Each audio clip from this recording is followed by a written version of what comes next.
and how they exist in some cases. And I don't think if I hadn't been there that I would have truly understood like I do now.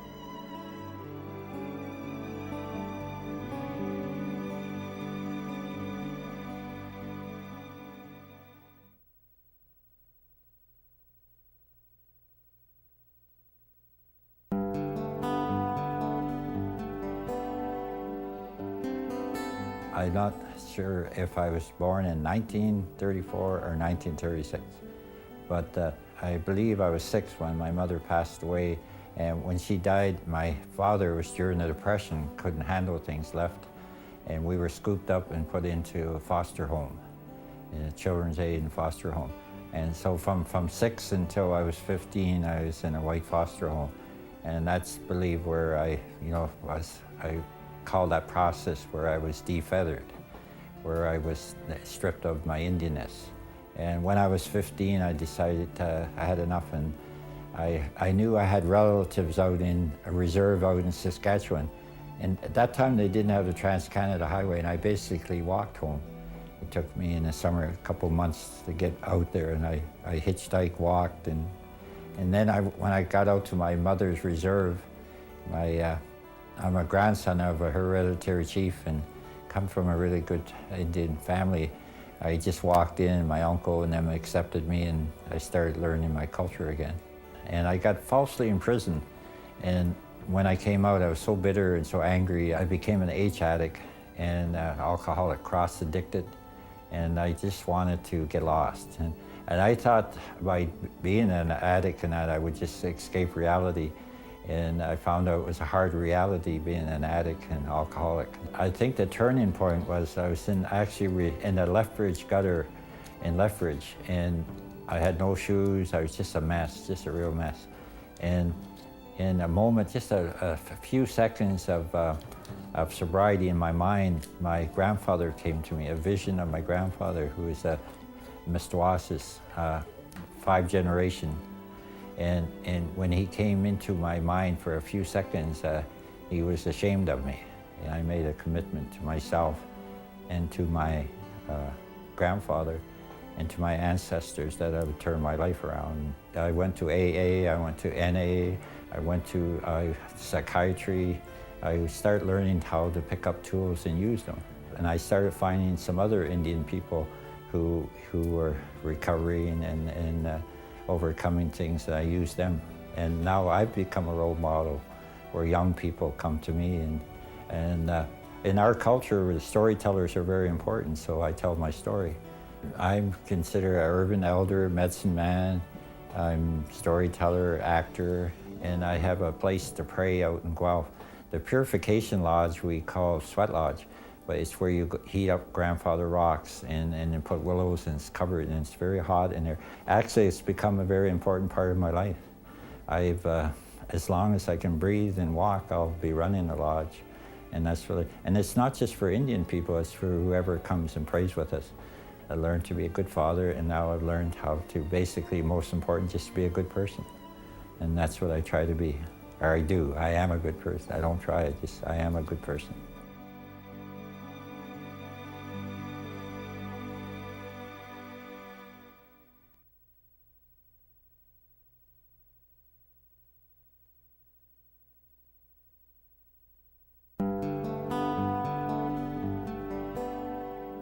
I grew up in a family with 3 older brothers. I'm the youngest. I had a good upbringing that way. Even though it was in Toronto, it felt like a small town.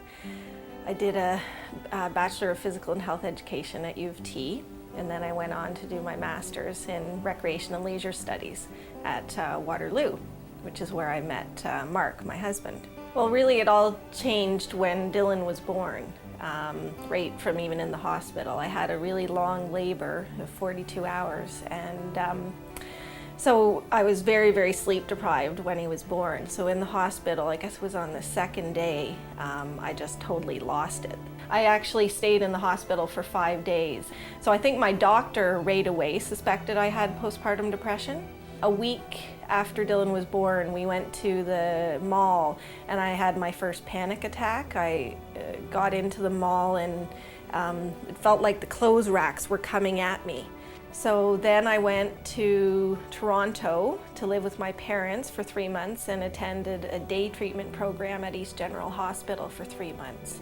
Then went back to Prince George, BC, and was there for a period of 4 months, and I was hospitalized again, and which was probably the worst time. I actually had ECT, or electroconvulsive therapy, then. And it was definitely, I view it as one of the lowest, if not the lowest parts of my life. I even remember Mark coming, and he had to take me outside in a wheelchair because I just had so little energy that, you know, I could barely even walk. A lot of people don't realize, and even I didn't realize, that depression can manifest itself that way, so physically. The change for the better didn't actually, for the full better, what I consider to be a so-called almost full recovery, is probably in June of this year. So that's like 5 years later, basically. It was like I became a whole new person. It was like this click, you know, and all of a sudden it was like the old Lee was back again. There were lots of people that helped me, you know, both my family, and family, it was definitely Mark and my mother. They were like my two cornerstones, and still are. The day treatment program I went to, that was like my lifeline at the time. I don't know how I would have survived without it. As you can tell, I like to talk, and and that's what it gave me, was a place to go and a place to talk. Well, what I'm up to work-wise, I work as a recreation therapist in addiction rehab at the Donwood site of Center for Addiction and Mental Health. I'm part-time there. I work on Mondays, Tuesdays, and Wednesdays. Then I have my dog, Ranger. Yeah, I've always wanted a dog, actually. My brother had asthma, so we couldn't have pets growing up, but I always wanted a dog, and so now we've had Ranger for 2 years, and he's wonderful.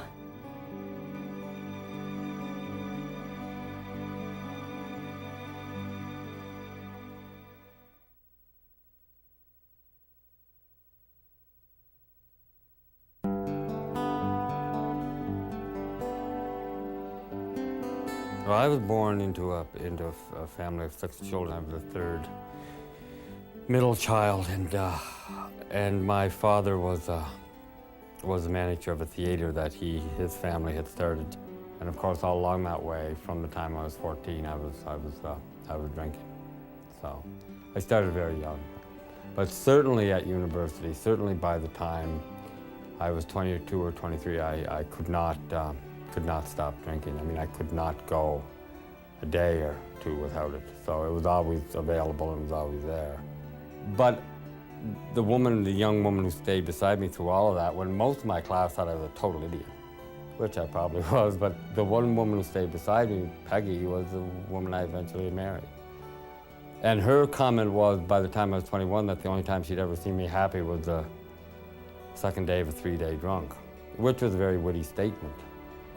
And finally, one day when I was about as low as I could go, a friend of mine who I drank an awful lot with came by and, you know,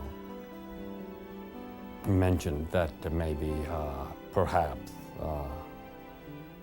I might try Alcoholics Anonymous. And, of course, I thought he was an absolute idiot. Why would I want to try Alcoholics Anonymous? Ridiculous. And I asked Peg, and Peg said, yeah, I think you should. So I did, and it was remarkable. I mean, it really was remarkable, because the first time in my life I really felt that I belonged and that I kind of needed to belong. I think the hardest thing for me was to admit that I needed to reach out for help. That's always difficult,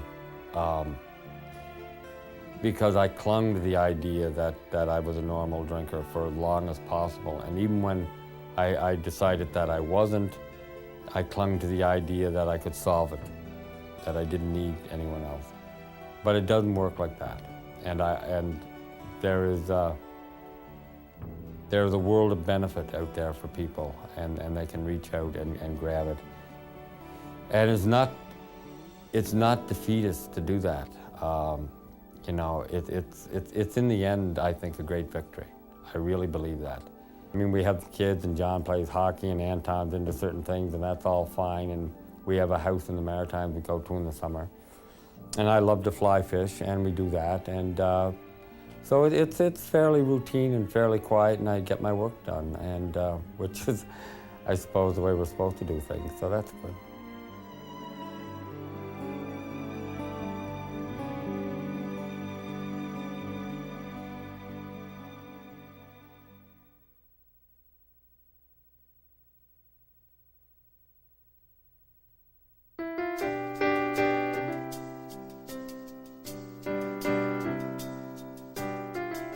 When I think of courage, I always think of people who help others. I mean, I always think of that. I mean, it's always those who are wonderful enough to reach out and help others.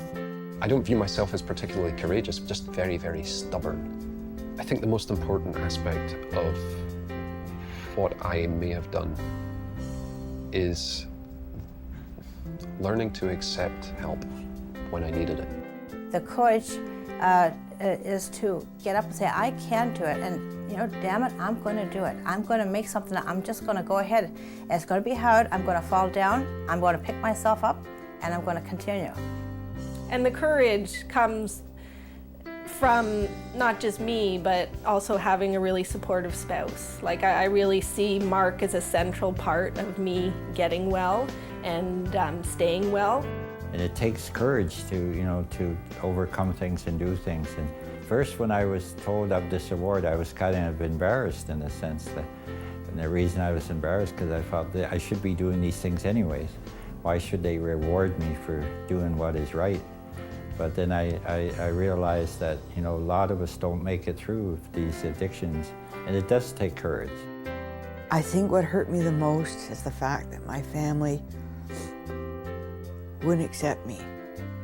Now I see it that they love me, they accept me.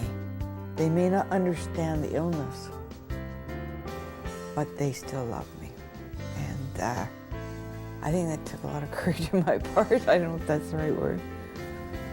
The most courageous people to me today are the ones that are, if they're in detox, reaching out, or they're in the day program somewhere, or they're making a phone call to a hotline. That's courage.